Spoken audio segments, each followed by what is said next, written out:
In the circuits on the effective capacitance between points x and y। बच्चों हमें x और y के बीच में इफेक्टिव कैपेसिटेंस फाइंड करना है। आइए सबसे पहले अगर अपन देखें इस a और b पॉइंट को, तो a और b के बीच में 6 और 3 सीरीज में है। तो दो कैपेसिटर अगर सीरीज में हो तो उसका C इक्विवेलेंट अपन कैसे फाइंड करते हैं, C1 into C2 upon C1 plus C2। ठीक है, तो आइए 6 into 3 upon 6 plus 3 that is 9, 9 1 जा 9 2 जा 2 माइक्रोफैरेड। अब सर्किट को रीड्रॉ करते हैं। ए और बी के बीच में 2 माइक्रोफैरेड है।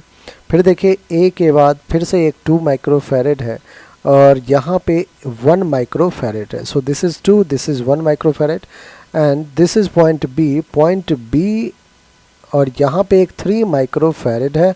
फिर पॉइंट बी को नीचे लाइए 1 माइक्रोफैरेड एंड देन यहाँ पे 8 माइक्रोफैरेड है, एक 8 microfarad and this point is y।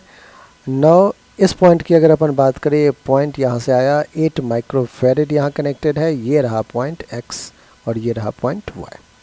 ठीक है, अब देखिए बच्चों, अगर आप ध्यान से देखें इस कॉम्बिनेशन को, अब एक बार आप अच्छे से गौर से देखिए। कैपेसिटर 1 2 3 4 5 कैपेसिटर है। तो 5 कैपेसिटर आ रहा है तो थोड़ा सा हमें व्हीटस्टोन ब्रिज के लिए सोचना जरूर चाहिए, है ना। अब देखिए यहाँ पे ये इस पॉइंट से ये 2 माइक्रोफैरेड है यहाँ तक कनेक्टेड और यहाँ से देखिए एक 1 माइक्रोफैरेड फिर कनेक्ट।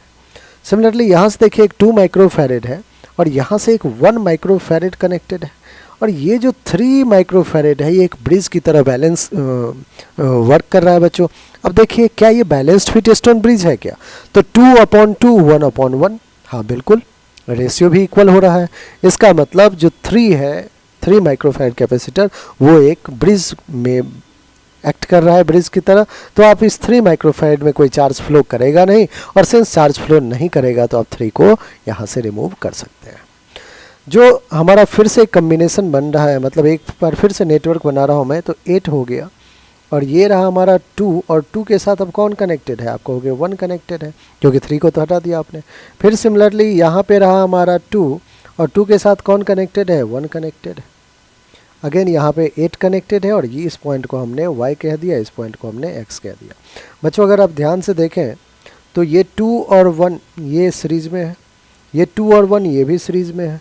तो 2 into 1 upon 2 plus 1 that is 3, 2/3 इन दोनों का क्या होगा, C इक्विवेलेंट। तो यहाँ पे रहा हमारा 8 माइक्रोफैरेड, ये पॉइंट x है, ये पॉइंट y है, यहाँ पे हमारा फिर से एक 8 माइक्रोफैरेड। अगर इधर सॉल्व करें तो हमारे पास एक आ रहा है 2/3 का और दूसरा भी क्या आ रहा है 2/3 का।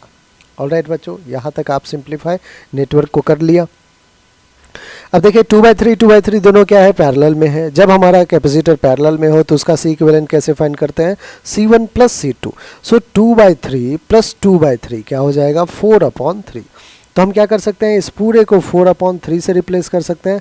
तो हमारे पास सर्किट में 8 बच जाएगा, x हो जाएगा, दिस इज़ आवर 4/3 एंड ये हमारा नेक्स्ट 8 हो जाएगा और ये रहा पॉइंट हमारा y। अब 8 और 4/3 ये सब के सब क्या है बच्चों, ये सब के सब हमारा सीरीज कम्बिनेशन में है। तो C इक्विवेलेंट के लिए क्या लिखते हैं, 1/C equivalent is equals to 1/C1 plus 1/C2 plus 1/C3। So 1/C1 is 1/8 plus 1/8 plus 1/4/3। So 2/8 हो गया, ये 1/8 1/8 2/8 प्लस का 4/3 है तो 3 ऊपर 4 नीचे, 2 1 जा 2 4 जा बच्चों, 4 और 4 एलसीएम 4, 3 प्लस 1 4, 4/4 क्या हो जाएगा 1। तो 1/C इक्विवेलेंट अगर 1 आ गया तो C इक्विवेलेंट भी क्या आ जाएगा 1 माइक्रोफैरेड। तो इक्विवेलेंट कैपेसिटेंस क्या है 1 माइक्रोफैरेड। कौन सा ऑप्शन है बच्चों, ऑप्शन नंबर 2, और यही हमारा क्या है बिल्कुल करेक्ट ऑप्शन है। ठीक है।